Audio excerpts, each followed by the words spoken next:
Ted,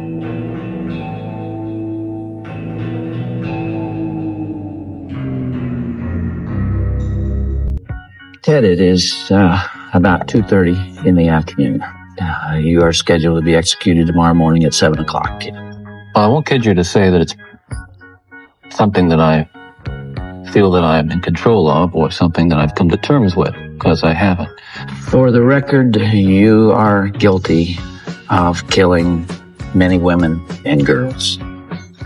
Yes. Correct? Yes, it's true. It's hard to die. Ted Bundy, that ornery critter, he was caught, tried, and finally fried in Florida on January 24th, 1989. But what you may not know is the man who once kept 4 severed heads in his apartment, engaged in necrophilia until putrefaction forced him to stop, and once referred to himself as the most cold-hearted son of a bitch you'll ever meet. Hold up, hold up. Yeah. Hold up, hey, woman. Was shaking like a leaf in a hurricane leading up to his execution. I don't want to die. I'm not going to kid you. I'll kid you not. That just makes him a bitch. The time for Ted Bundy's execution had come. He didn't request a specific last meal, so he just had the default last meal of Florida State Prison: steak, eggs, toast with butter and jam, hash browns, and coffee and juice. And he didn't eat a bite of it. Ted Bundy died hungry, and literally no one cared. Outside the prison, it was a circus. He was in the chorus, all about the head. Now we're all ecstatic. Ted Bundy is dead.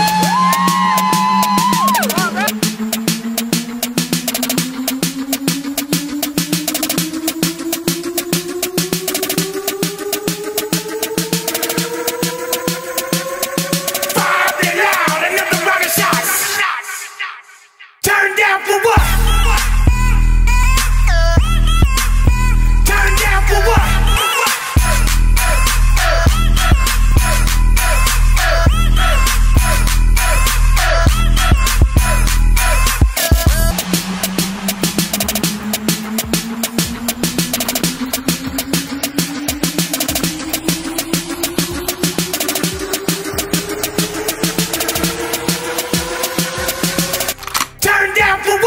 His last words were, "I'd like to give my love to my family and friends."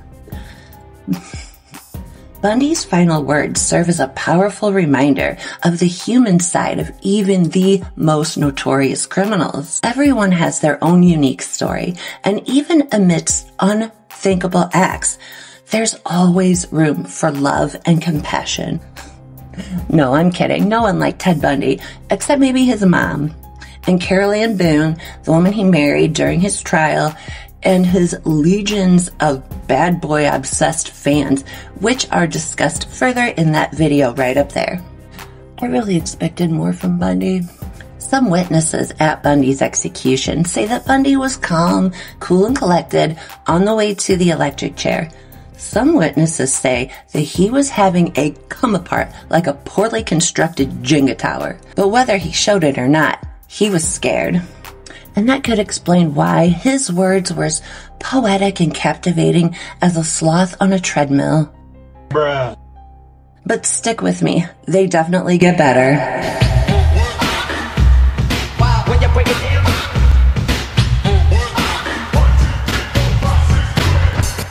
We had joy, we had fun, we had seasons. Good people are always so sure they're right.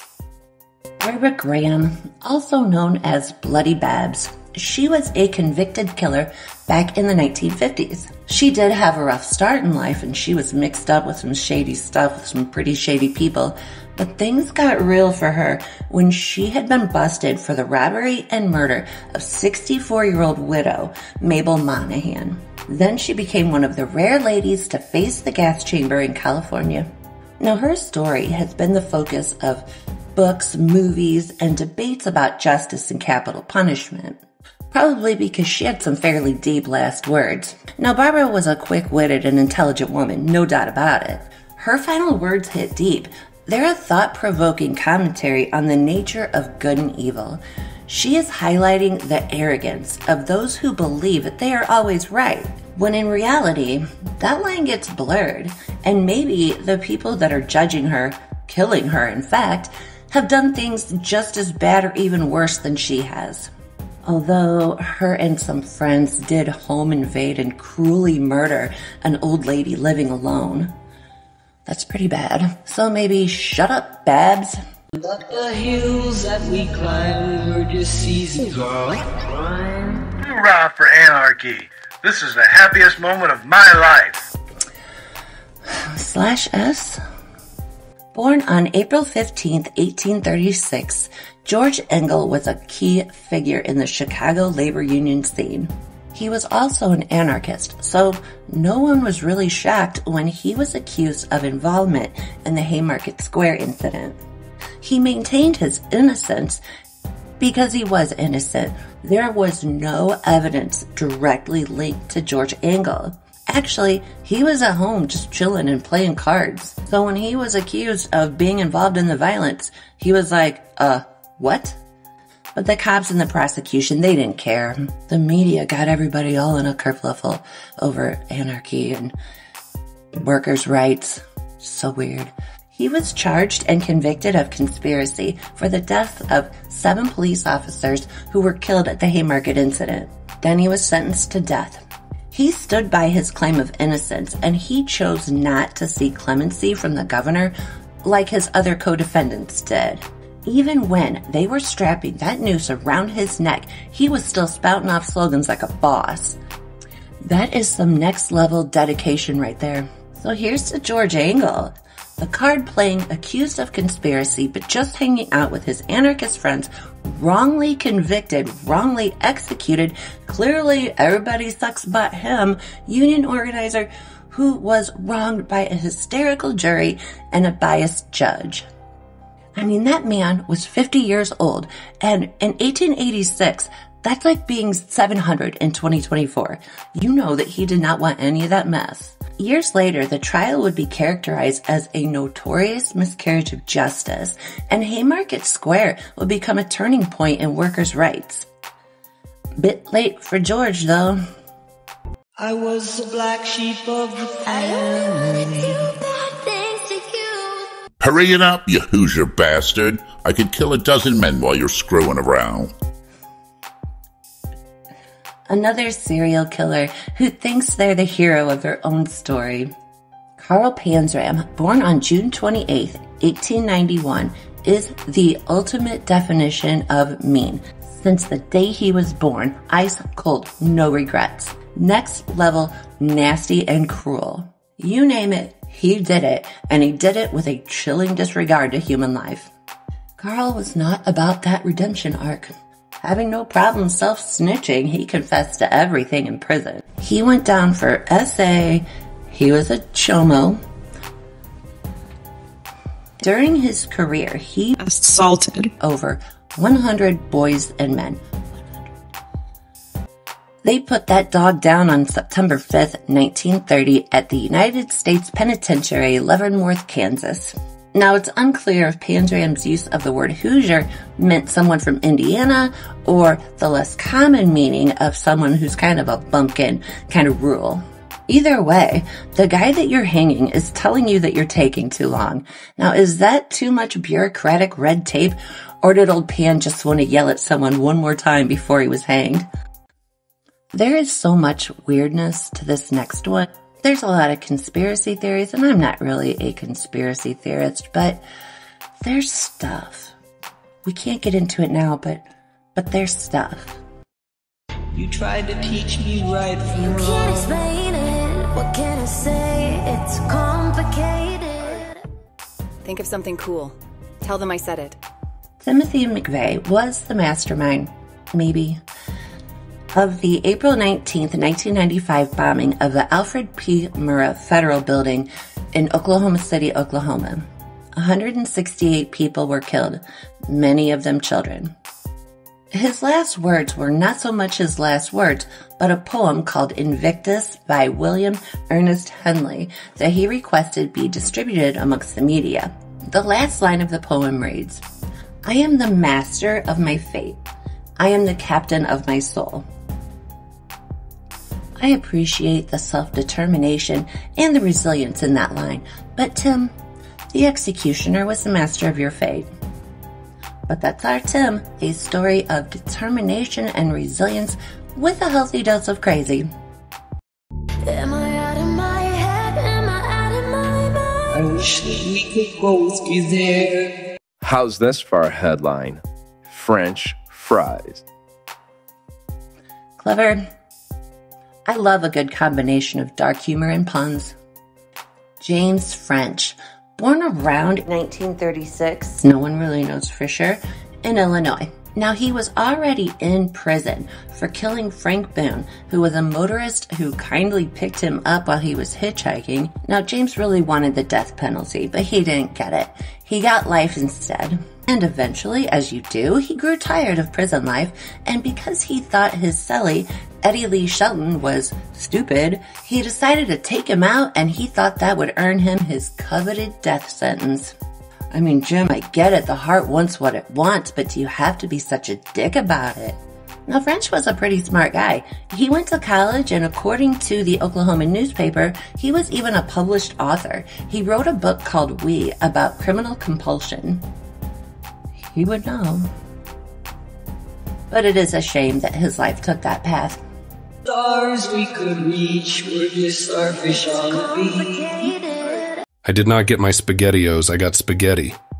I want the press to know this. A man with a voice until the very end. Stayed true to himself even when death came knocking. You gotta give it to a guy who knows what he wants. He didn't get it, but he knew he wanted it. Born in New York on November 23, 1962, Thomas Grasso was a convicted murderer who was executed by the state of Oklahoma on March 20th, 1995. Now, he earned this by committing two fairly horrific crimes.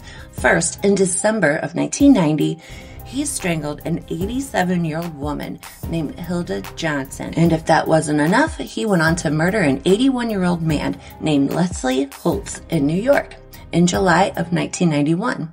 Now, these acts of violence were undeniably disturbing. Be like Grasso, except the murder part. Life is too short to settle, babes. No matter what you say, don't matter what You you gave me do. love and helped me find the I only sun. wanna do bad things to you. Tell me, after my head is chopped off, will I still be able to hear, at least for a moment, the sound of my own blood gushing from the stump of my neck? That would be the pleasure to end all pleasures. We should all be like Peter. We should cherish every moment and make the most of the time we have left. Maybe not like that, though. Peter Kürten had a ridiculous amount of nicknames. Born in 1883 in Germany, he earned the nickname Vampire of Dusseldorf for trying to drink blood from his victims' wounds. He was also known as the Dusseldorf Monster because he went on a seriously vicious murder spree around that city. He was also known as the King of Sexual Perverts. Kürten got nailed for 9 murders and 7 attempted murders. They slapped him with a sentence of death by beheading in April of 1931. Then they carried it out July of that same year when he was 48 years old. No messing around. Like the wine and the song, like the seasons have all gone to die. Capital punishment. Them without the capital get the punishment. John Spinkelink, born on March 29, 1949 in Iowa, was a drifter and a career criminal. Spinkelink is highlighting the irony of a system where those without the power are punished the most. Yeah. On February 4th, 1973, Spinkelink got into an argument with a fellow traveling companion in a Tallahassee, Florida motel room. He ended up shooting Joe Zamunkiewicz. Zamonkey-Wicks. He ended up shooting him while he was sleeping in the head and the back. Now, a Florida jury convicted him of first-degree murder and recommended the death sentence. And from that brief synopsis, I can see how they would. But of course, there are two sides to every story. Spinklink and his victim, Zamonkey-Wicks, had been out getting drunk and robbing people. They ended up back at their motel room and they got in a fight. Now, all of that seems legit and believable. Spinklink tried to claim that his victim tried to force him to engage in oral sodomy at gunpoint and also forced him to play Russian roulette. Yikes. But I don't know if all that's true. Who knows? It could be. I think the problem that Mr. Spinklink ran into was that at some point he left the hotel room and then he went back and killed Joe Zamonkey-Wicks. Zamonkey-Wicks. I'm not trying to be disrespectful. And he did also say that Zamonkey-Wicks had stolen about $8 grand from him and he wanted to get that back. Now, back in those days, it was not an uncommon defense to claim that someone had tried to gay you. It wasn't unusual for him to claim that the victim had forced some sexual activities upon him, and juries would tend to lose sympathy for the victim and gain sympathy for the defendant. Or at least that was the theory. I don't know. He tried to give me the gays. It's ridiculous. But regardless, none of us can say what exactly happened. Although a Florida jury disagrees with me, I don't think this is a death penalty case, because we just don't know. And if there's a question of self-defense, he said he came back, they started fighting, this guy was a lot bigger than him, blah, blah, blah. If there's a possibility, I don't think that should be a death penalty case. And neither did a lot of other people. Among those who protested against the execution at the governor's mansion in Florida were former Florida Governor Leroy Collins, actor Alan Alda, and singer Joan Baez. Obviously, Spinklink wasn't pleased about it either, but on May 25th, 1979, Spinklink fought like a tiger all the way down to Old Sparky. I mean, I'm not an advocate for killers, but this one doesn't sit right with me. They were both felons, they were both drunk, they were both violent. We had joy, we had fun, so good. We had seasons in the sun. Gentlemen, you're about to see a baked appel. I see what you did there. Yes, nothing says delicious pastry like a dead body. George Appel, born in 1887, had just finished robbing a Brooklyn restaurant when police officer Lieutenant Charles Kemmer walked in. Obviously, a scuffle ensued and Appel shot the officer 4 times. Now, despite being mortally wounded, Officer Kemmer managed to write down Appel's license plate number as he drove off. Dang. But that score was settled in 1928 when Appel was executed. Well, that was a pretty fair mix from the thought-provoking Barbara Graham and John Spinklink to the morbid comedy of James French and George Appel. Now, before we part ways, make sure and hit that like button and subscribe if you enjoy this kind of content and you want more of my nonsense. I truly appreciate it. Now remember, be cool to yourself and be cool to others. Choose your words wisely and let kindness guide them, because I do care about what happens to you. Bye. Am I out of my head? We had joy, we had fun, we had seasons in the sun. I do bad things to you so good that you can't explain it.